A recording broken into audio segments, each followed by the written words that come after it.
what that means from a content marketing perspective is exactly the same thing. It is not about whether we should write 10 blog posts or whether the blog posts should be listicles or whether they should be these kinds of things or those kinds of things or whether we should be trying for organic reach. The strategy itself is how are we fitting together the operation of content as a strategic function in our business so that all those activities work together. As I've said, I mean, maybe too cutely, it's your tweetable moment, I suppose, is that the job of a great strategic content team is not to be good at content, it's to make the business good at content. Today, I'm very excited to be joined by Robert Rose. If you don't know who Robert is, you need to know Robert. He is content strategist and author of the book Content Marketing Strategy, Harness the Power of Your Brand's Voice. He's also the founder of the Content Advisory, a consultancy that helps brands develop their content strategy. And he's co-host of one of my favorite podcasts, the This Old Marketing Podcast. Robert, welcome back to the show. How are you doing today? I am so good, my friend. It is so great to be back with you. It has been far, far too long. Yes. Well, I'm excited to have you here today. Robert and I are going to explore content marketing strategy in the age of this AI world that we're in right now. Now, my question, and we're going to get into AI stuff a little bit later in the interview, but sure. My question is content marketing strategy.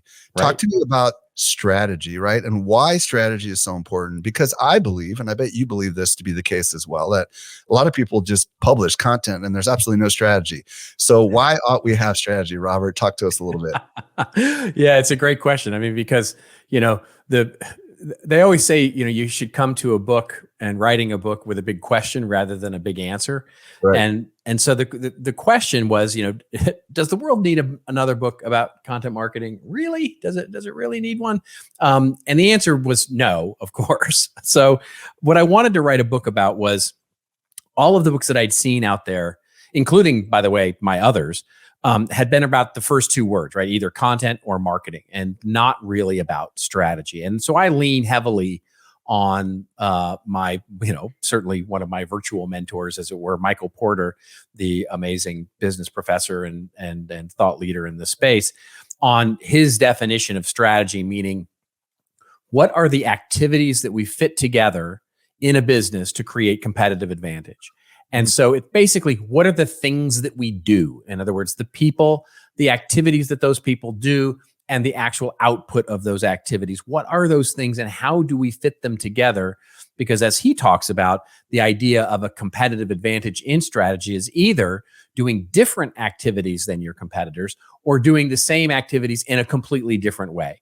And at the heart of it, that's what we're thinking about when we think about doing content marketing, whether you're a team of one and a solopreneur, or you're a team of thousands and you're trying to integrate into a broader marketing strategy.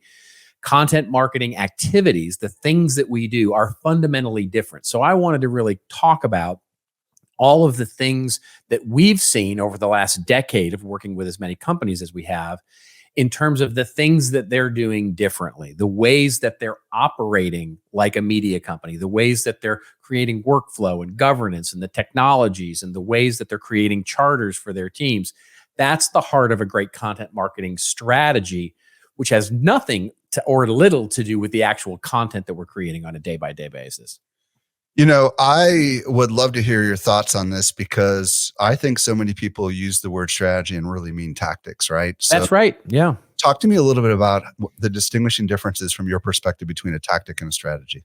So the tactic is basically the things that we do that ultimately have an outcome that move us toward the plan or the objective that we have, right? So the strategy is, how are we going to fit all of those things together? In other words, all of the things that we know we need to do, the individual jobs, the tasks, the things, the projects, the initiatives that we need to put into play, those are all the tactical things that we'll need to do in order to meet some broader objective. The strategy is, what are all those things? What's the forest? Basically, how are we building the overarching plan in order to fit together all of those things so that they work together? That is the true nature of a strategy, is how are we fitting all those small pieces together so that they're not siloed? One of the things that I notice so often these days in business, and this goes for marketing strategy when we think about it, is we're so focused on the individual tactics at the individual team level.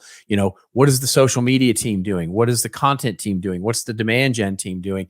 And they all have their various tactics for how they make their little world a little better, or perform a little higher, or do whatever they need to do.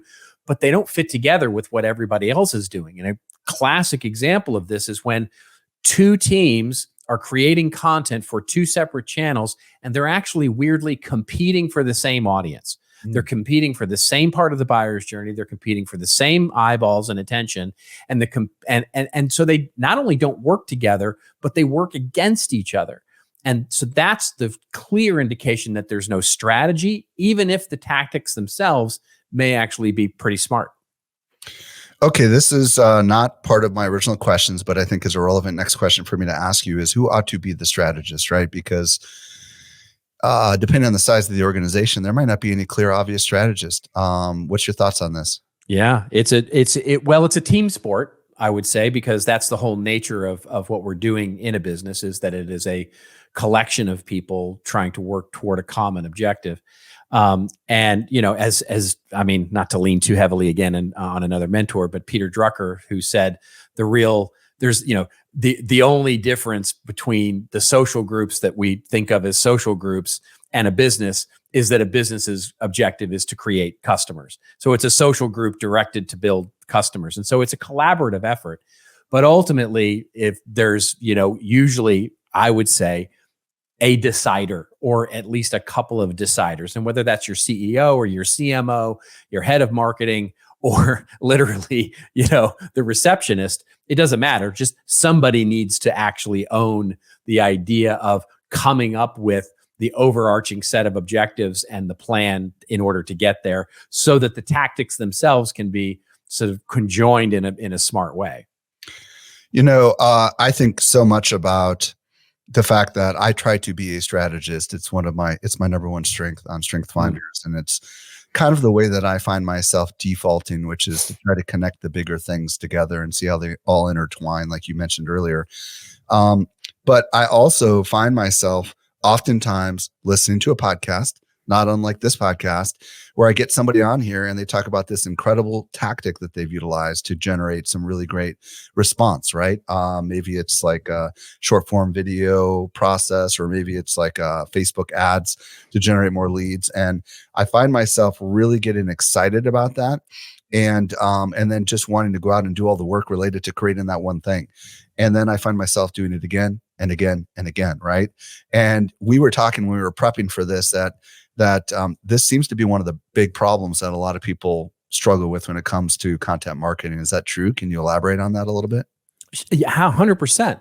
I think what you've outlined is completely accurate, right? So strategy is not the vision, and it's not the tactics. It's the thing that is in between, which is, so I would consider myself a strategist as well, because I'm not a visionary guy. I've never been sort of the big vision, sort of, this is what I see in the future of the world. What I'm really good at is someone tells me a vision, and I can tell you the roadmap, or I can build the logical and effective plan and roadmap for getting there.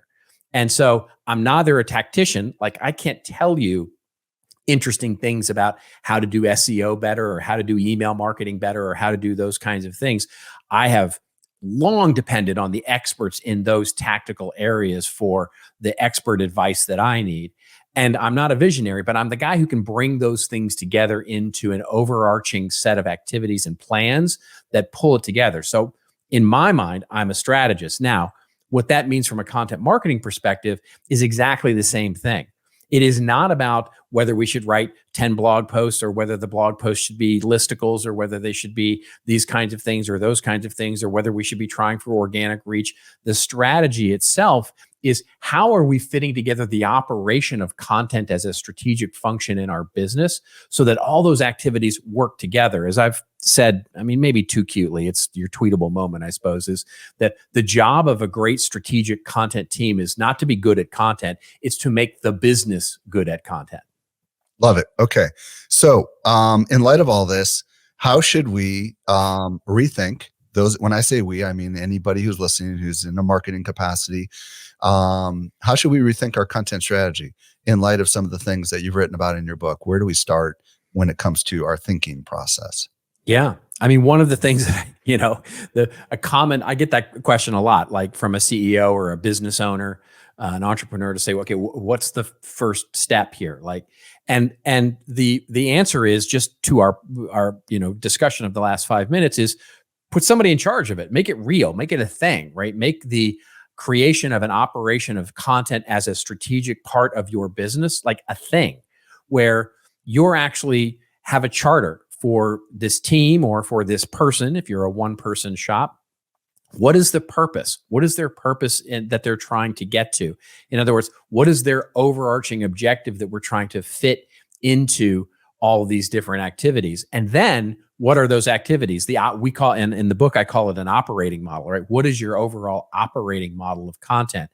And in the book, I provide sort of a 4 different kinds of objectives that you might have as a content strategy, where you're either trying to become, an owned media expert, where you're truly becoming and operating like a media company, or whether you're trying to inject great content into a classic direct marketing strategy, or you're trying to understand how to put in the technical processes, the SEO, the sort of, let's call it content as operation into your business, because you're going to let everybody else sort of do their own thing. Or if you're trying to get into sort of content as a business model, right? Where we see, the classic example of this is Red Bull, right? Where, I'm contractually obligated to mention Red Bull because we're talking about content marketing, but here's Red Bull, right? The thing that they understand is it needs to be its own platform. Red Bull Media House is its own business within the business of Red Bull. So it's figuring out what is the charter and purpose and function of that team first, then to say, great, what is our content plan coming out of that overall objective, and how do those activities all fit together so that we can scale it, so that we can do it consistently? So that's the real, key of a great first step, is how do we make these sets of activities a real thing in our business? You said, is Red Bull a client, by the way? You mentioned something. We've spoken to them a lot, but they have never hired us for any particular. Okay.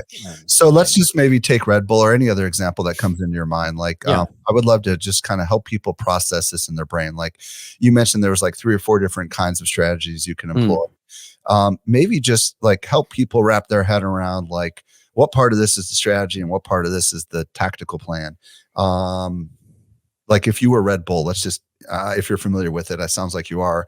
What do you think their strategy was, and how did they go about executing that, in your opinion? Yeah. So Red Bull is a great one, but probably not the most applicable to most businesses, because you can pick a different one. Yeah. The story of Red Bull is very quick, and it's entertaining for sure, which is, they started by understanding the fact that as they were at all these races that they were sponsoring, these Formula One races and other kinds of races that they were at, that the sponsorships, they would go down literally with a printing press. And as they were at the race itself, they would print up the winners, the actual winners of the race, and which people were way more interested in than reading a leaflet about, the soft drink or anything like that. This was a piece of marketing material that ultimately had their logo all over it and everything like that, and talked about, the Red Bull, the drink, or Red Bull, the brand, and ultimately drove value for their particular customer. And they saw that they got tremendous results out of that. So they started to understand that becoming the media, becoming the actual media that people were interested in, and changing the brand into a lifestyle was really the key to their success. And we can go ad nauseum into detail about how they started to express that. But ultimately, they decided that what we need to do is build a media company. Like, we need to build a publishing company so that we're doing documentaries and throwing guys out of spaceships and building magazines and sponsoring races and creating events that really drove the whole thing. Monster Energy drink did they copycatted the entire thing and have done relatively the same kind of strategy, putting almost zero money into paid advertising, but creating a lifestyle brand out of the creation of content-driven events. If we switch that over and we look at a brand or a small company that has done that, One of my favorite stories is Terminus, the ABM software platform. They started as a software company. And one of the things that they did really early on was they created a content brand called Flip My Funnel. They wrote a book and they created a wonderful platform and a blog and a series of events around the idea of Flip My Funnel. And they got it to the point where they put together this group, this team that would really work on how all of those content experiences came together as a media operation, as an event, as a blog, as a resource center, as ultimately, webinars and all the things that they were teaching around Flip My Funnel. They were, of course, taking a page out of HubSpot's playbook, which was, of course, to make inbound marketing a thing. So ultimately, the success of both somebody like HubSpot or the success of a company like Terminus was around getting into an overall objective to create value through content for an audience that aligned with whatever it is that they wanted to do. In Terminus's case, it was about educating people to account-based marketing, and HubSpot's, it was educating people in terms of what marketing automation could really be if you just called it inbound marketing. And you build an operation, teams, technology, processes, workflows that really drive that operation so that it can operate at scale. And then ultimately, it's about pulling and building those audiences so that they're much more prone to do things that you want them to do. In Terminus's example, they became so successful with it that ultimately they split the company into two, where there was a software division and sort of their media division, the Flip My Funnel division, because they were actually making money from their customer events to the extent that they could be profitable. And that's the sort of ultimate vision of what we're talking about here. But really, at the end of the day, it is how do we start understanding the operations of what we're doing as building and treating our content like a product, where we're building an operation to manage that product, promote that product, distribute that product, do all the things that we would do normally as part of a core function in business, and make that just our marketing, make that our marketing. Very fascinating. What I like about the Terminus example and also the Red Bull example is that in these particular cases, these brands probably, especially in the case of Red Bull, were spending ridiculous amounts of money to sponsor other people's events, right? Yeah. And then they realized, wow, we could probably hire some of those people to put on our own events and create our own media, if you will, out of this, right? Because not only is it brought to you by Red Bull, but there's all sorts of good press that potentially could come from these events and experiences that they're doing. That is kind of a bonus PR benefit that's huge for the right kind of brand, right? Is this the case in both of these? Would you say that part of the why behind both these examples is because they could generate so much goodwill and I don't know what the right phrase is. You probably know better than I do, but free media exposure, if you will, that it would pay for itself? Yeah, it's really captured. So look, and I talk a little bit about this in the book, so I've been a marketing guy for, 30 years now. You and I both have the gray hair to prove it. And so at the end of the day, marketing is about one thing, which is reach and frequency, right? How many people can we reach with how much frequency? Because reach is a benefit. In other words, being able to put our message in front of an audience is the benefit, and frequency is the cost. How often do we have to do that in order for them to change the behavior that we want them to change? That's marketing in a nutshell. That's all it is that how many people of my particular, need can I reach, and how much is it going to cost me to actually reach them and address them? And so in the age of social media and in the age of paid media, it's becoming increasingly hard to reach people with any frequency. And so what we have to do is treat it with a much more precious idea, because the investment is high and the value is really difficult to achieve. And so what content marketing does at the end of the day is exactly as you said, it creates a level of goodwill with the audience. In other words, you have much more permission to reach them organically or through paid media if you choose to promote your own stuff, and you can reach those audiences. But the key is that you can convert them into what we would call a subscriber, or more broadly speaking, I call them addressable audiences. In other words, I get to choose when I get to message this customer. So if I can address 1%, 2%, 5% of my total addressable market as a marketer, I win every time because they may not be buyers today. They may be buyers tomorrow. They may be buyers next week. But if I can keep them engaged as much of the time as I possibly can, I win when they're ready to buy because I'm always top of mind. I've always delivered value. I've delivered that goodwill. And so they start to trust me more. They start to want to do business with me more. They start to want to stay longer once they buy something. That's the real key of content marketing, is how do I deliver value to the audience I want to reach so that they want to be, they want to hear from me. They want to talk with me. They want to converse with me. They want to relate to me, and they'll subscribe to me in order to do that, like any other media company would try and get to. When I think of the Marvel universe, right? You think of Marvel as a media company. What is their goal? Their goal is they have as big an audience as they can possibly muster against all of their different content properties. And the idea is develop through the idea of content the ability to create loyalty to that audience so that every time I release something new, they're going to spend money to do it. It's the same business model, right? We're in the same business as product and service brands these days. We're just selling different things. We're not selling the content in most cases. Love Marvel. I was just recently looking at some of the top 100 movies of all time, and there's so many Marvel movies in there. It's ridiculous. It's just nuts. And so many of those obviously have just gone on to do great things. And it's just a testimony to what you're talking about. Yeah. Or Mattel with Barbie, right? I mean, this year, Mattel has shown content marketing to be the perfect way to think about it, right? Yeah. They've completely rebooted the brand of Barbie with one movie. Yeah. And the same thing happened with the Lego movies, right? Yep, exactly. So outside of like massive brands like Red Bull and Marvel and stuff, it seems to me that when you talk about getting a subscription, and I know because I run a media company, and because you're part of a media company, but not everybody else knows. Like, what are the equivalent subscriptions that we mean today that anyone of any size might be able to add into their strategy? Do you understand what I'm asking? I do.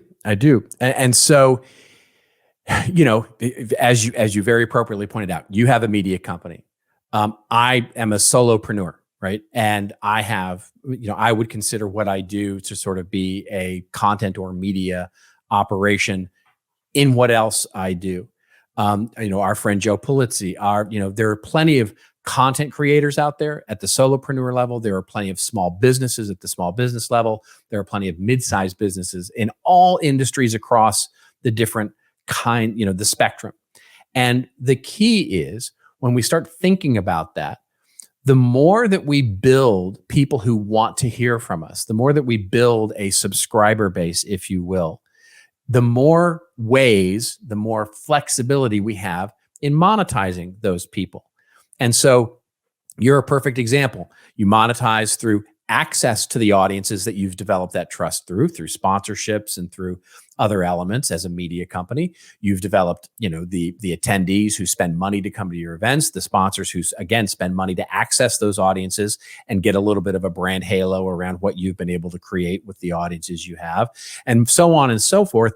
And you could build literally a spider web of all of the different ways that a singular asset called an audience can provide monetization to your company.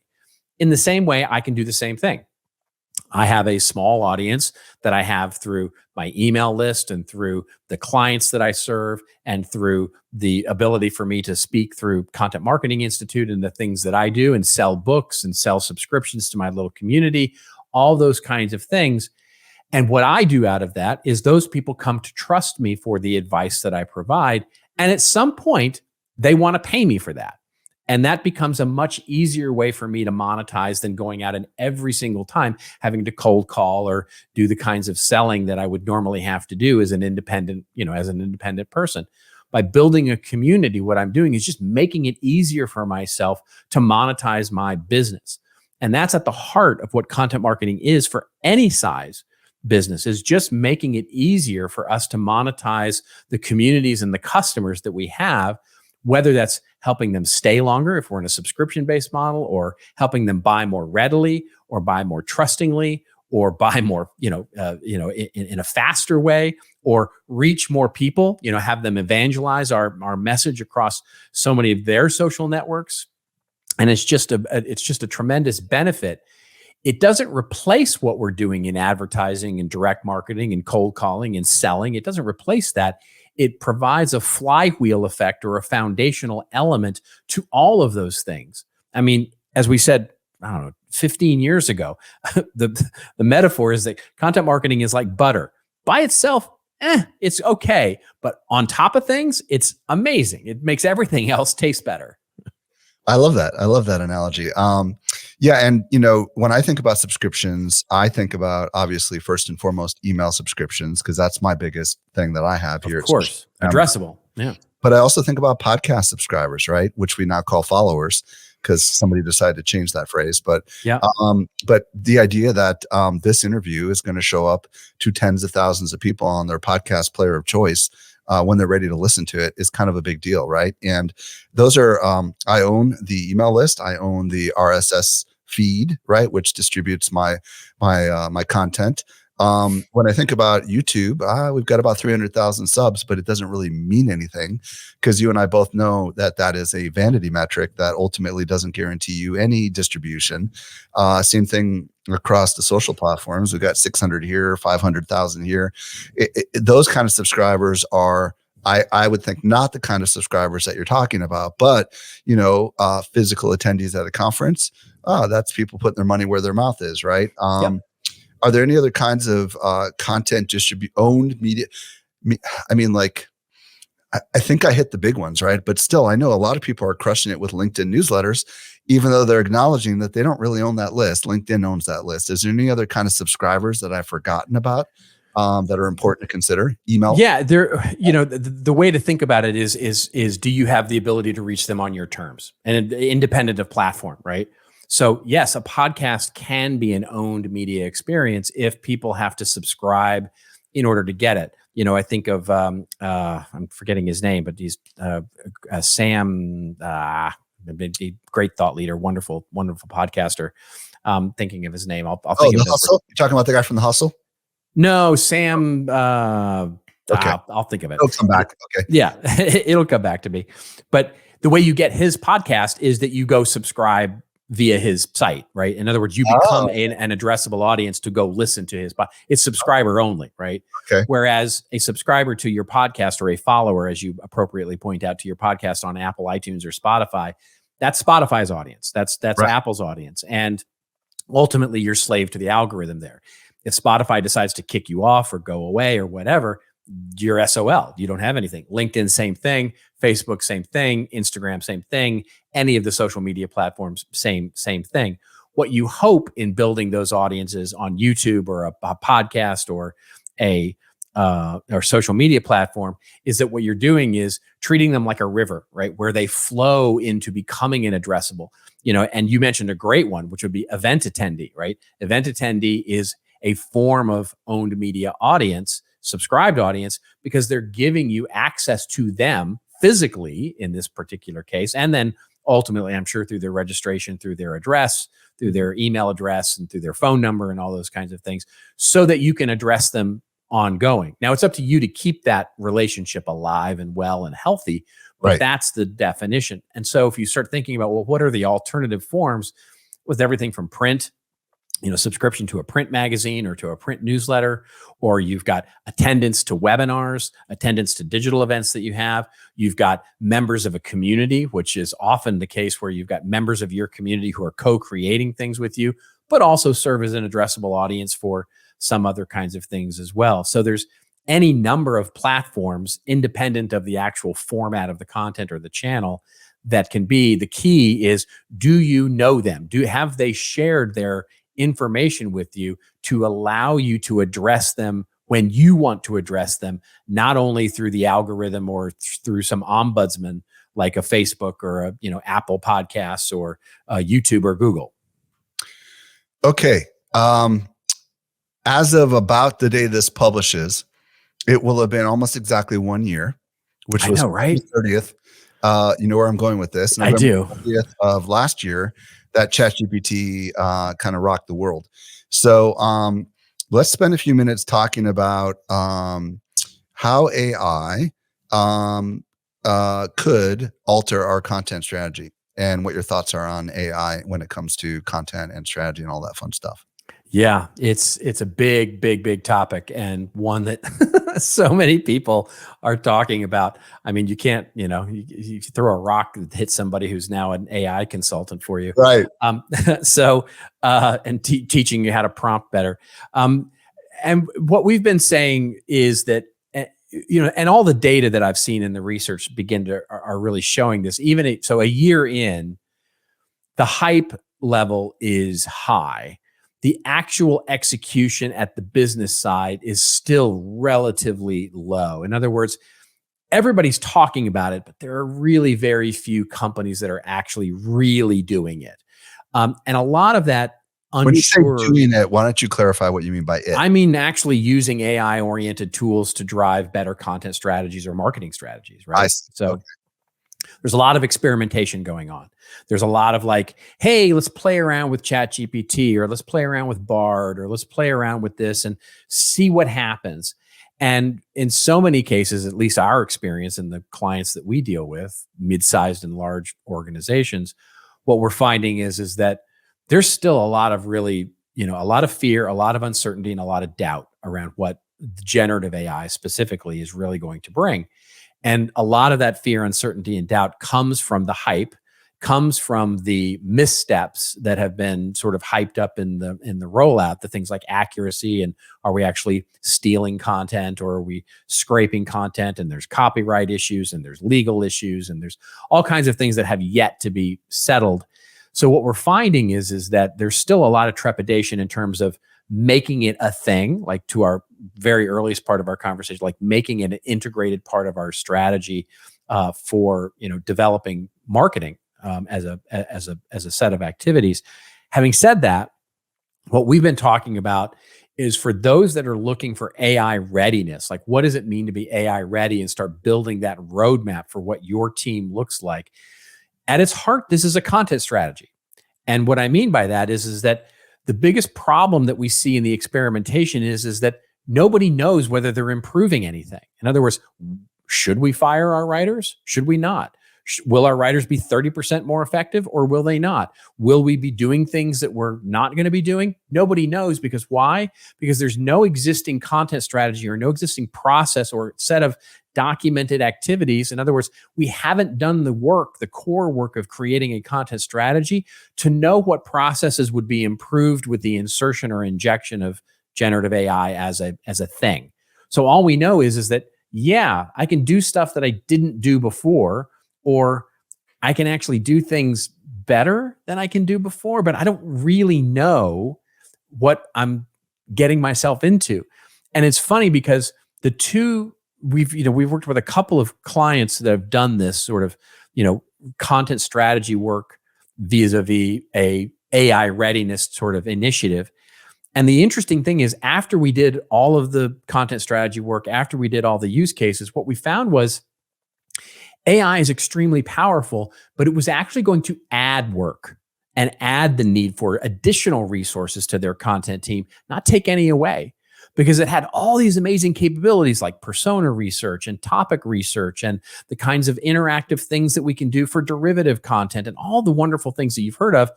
But these are things that they weren't doing before. And it wasn't going to save them any time in coming up with great ideas. It was going to come up with some interesting new capabilities that they would have in understanding what those right ideas were and how they might approach it to different personas. But that's work that they weren't doing before. So it's actually adding hours to their day, not necessarily taking hours away, which could be a great thing. So the key is that we have to look at what the profitability is going to be of injecting AI, not just what stuff it can replace. Because if we only look at it as the stuff that we can replace, you're going to be very disappointed with the results. Thank you for that. One of the questions I've got related to this is, do you believe, like I believe, and of course this is a weighted question, that AI leading the witness, that AI is going to force some of our old strategies to be reconsidered because of patterns that are happening with declining search traffic because of Oh yeah. everybody's getting their answers better from ChatGPT than they ever got from Google, ... Right. So like, Yep. like talk to me about that side of it, because I do want to wake some of our audience up to the actual, like, you got to get this figured out kind of thing, because it's changing and you may not even be aware of it. Right. It's a great point. No, it's such a great point. And I think the honest answer there is I don't know how it's going to change, but we can know pretty fundamentally that it's going to change. I literally this week, I don't know if you've been on it for some time. You tend to be a little ahead of these things than I do, but I literally this week got invited to the Google search engine, sort of, I guess they're calling it a beta test or whatever, where AI is now included in your Google search results. And so every time I do a search now, I get the AI answer at the top of the search page, and I get then the classic Google results underneath it. And it's fascinating when the research results come in, you can see the AI sort of working at the top. And then normally where there would be paid, sort of ads, there's that sort of now knowledge graph, that's coming in via the, via the Bard, I'm assuming, and basically providing the answer to my question. And I'm finding very mixed results in terms of the, accuracy or value of that information. And it's a fascinating thing to me. And so the real key here is questions in terms of our strategy going forward. It's a very different use case. It's a very different use case for search and what we have come to believe over the last 20 years of what search really means, which, one of my earliest product developments was a site search, was website search back in the early, believe it or not, kids, we actually used to develop site search engines because Google didn't allow you to do that. But hey, so we actually developed site search. And one of the lessons that I really learned there was the difference between when you search a website or an intranet versus when you're searching the internet, right? The use case is slightly different. When you're searching the internet, what you want is to maximize the amount of answers that you get. You want to maximize the breadth of answers that you get, because what you want as a consumer of that information is breadth of information so that you can select what you think is the best choice. When you're questioning an intranet or when you're questioning a website, what you want is the answer. Like I don't want a range of answers. I want the answer because I have a very specific thing that I'm looking for in that intranet or in that digital asset management repository or in that website. And so that's the key difference between the use case of Google search as we know it today and ChatGPT. And I can see this happening even in my sort of outside baseball audience, meaning my wife and my family and how they're using it, right? So if they want an answer to something, what are the side effects of XYZ drug? They're asking ChatGPT. They're going, what are the side effects? And they're getting an answer. But if they want, like, what's the best Mexican restaurant in San Diego, they go to Google and search for it and get, sort of a list of answers because they want the breadth of answers there. Very different use case. However, from a content perspective, from a marketing perspective, what it means is the same thing. We have to be the answer.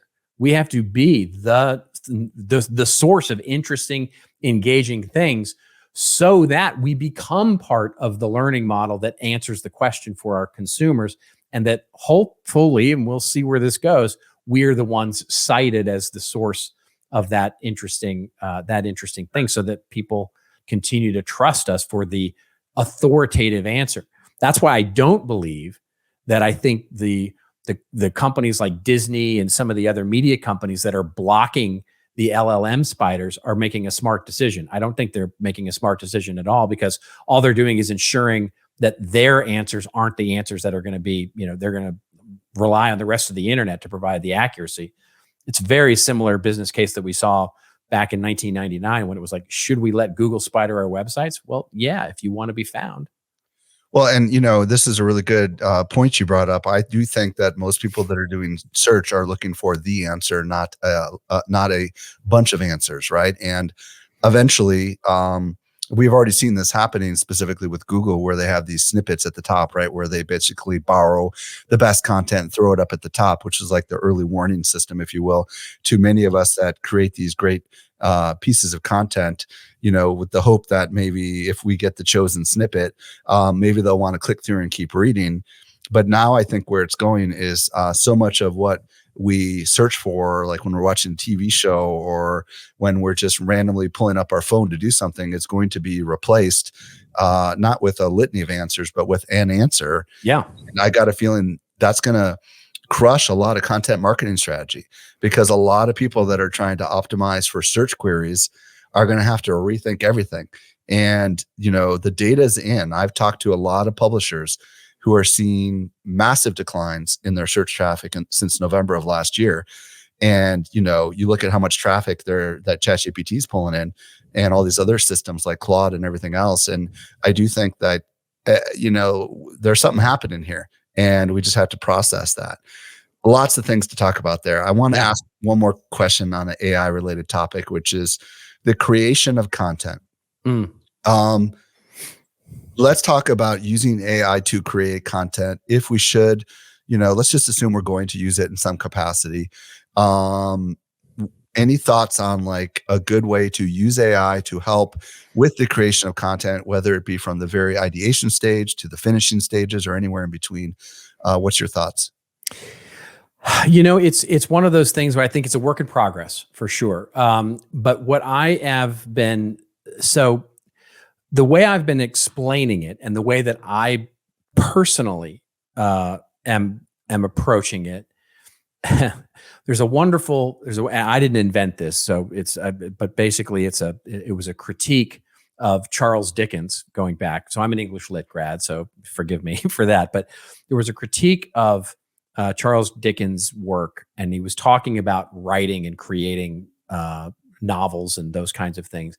And what he said was he separated content and the idea of this into two categories. He called it created content and constructed content. And I love that differentiation. The differentiation is this: is created content is that which is loved before it's created. In other words, you have an idea, you have a thought, you have an expression that you want to express to the world. And so you create that idea from scratch and you express it to the world. Constructed content is content that is loved only after it is created. And so the way I think of that is content that you have to create in order to communicate something: a street sign, a dictionary, an encyclopedia, a how-to manual, an abstract to a webinar. You might love it, but you're not gonna love doing the thing. You're gonna love the thing after it's done. It's constructed content. I think Gen AI is a great candidate for constructed content. Anything that needs to get constructed, like how-to manuals or the idea of law, looking at the law and writing legal opinions, or looking at contracts, or looking at all the kinds of things that are constructed pieces of content that ultimately will help us as humans. So I think that's a great candidate for that. I think AI is not a great candidate for the creation of created content, that which needs to be loved before it's created. One, because AI content will always be derivative, because it is always looking to that which has existed before in order to create the thing that is new. So it's always going to be derivative. It may be an original idea or a fresh idea, but it will always be constructed. Now, you can argue that that's the same for humans as well, that humans there's no such thing as an original idea. It's only the way that humans put them together that's original. But to me, it gets to the second point, which is that's what I want to do as a human. That's what I want to do. If I don't want to delegate that to an AI, I have no reason to want to delegate that to an AI, because the reason I do what I do is I want to express and have love for the things that I want to create. So as a job, or as a business, or as an artist, that remains the thing that I want to do and I value. And then you say, okay, well, what's the difference in value to the audience of something that you created versus something that AI created? And I say, it's nothing unless you don't put any value in the storyteller. In other words, if it's a book created and authored by Stephen King, if he used an AI to create it and it's created by Stephen King and he puts his name on it, if it's good, I'm going to love it just as much as something that he would create. If I'm Stephen King, I'm probably not going to love it as much. But if I'm an audience, not that much. But if it's and something created by Stephen King and he puts his audience, his signature on it or his author's name on it, and I know it's created by him, I put much more value in it. In other words, I put much more value in something because of the storyteller, not just the story being told. So that's, to me, the real difference. And so when I try and make a discernment in my own life, that's how I use generative AI to determine whether or not the content should be created by AI or by me. I find actually at this stage of generative AI, creating content is the least interesting thing it does. To me, I find it much more interesting to bounce ideas off, use it as a research assistant, look, think of ways for me to think about things that I hadn't thought of before, assemble patterns, sort of really use it as an idea generator or a research assistant rather than sort of as an author. I find it much more valuable in the former, not the latter. I'm with you 100% on that. Robert, this has been a fascinating conversation that hopefully a lot of people has got their minds like rolling and thinking. And I know there's going to be some people that are going to want to reach out to you. So where do you want to send them if they want to connect with you? Do you have a preferred social platform? And also, do you have any websites you want to send them to? Oh, you're very kind for asking about all of that. You're so kind. Yes. So on the consulting side of things, there's our little hovel on the web called contentadvisory.net. It's where we have our consulting as well as, things for businesses to interact with, sort of our more enterprise sorts of ideas. And then I'm really super psyched, along with the new book that I wrote, we've also launched our coaching program, which is for practitioners and for marketing leaders, individuals to get help. That's at contentmarketingstrategy.com. So it's you can literally book time with me online right there in the coaching program itself. And then finally, would love to connect with everybody. LinkedIn. I'm off Twitter. I've cut the cord. I am now off Twitter completely. I'm leaning into LinkedIn, which I love. I'm having a grand time over on LinkedIn and leaning into Threads, sort of seeing where all of that goes. Outstanding. Robert Rose, thank you so much for coming on the show and sharing your insights with us today. Thank you so much for having me. It's always such a fun time with you.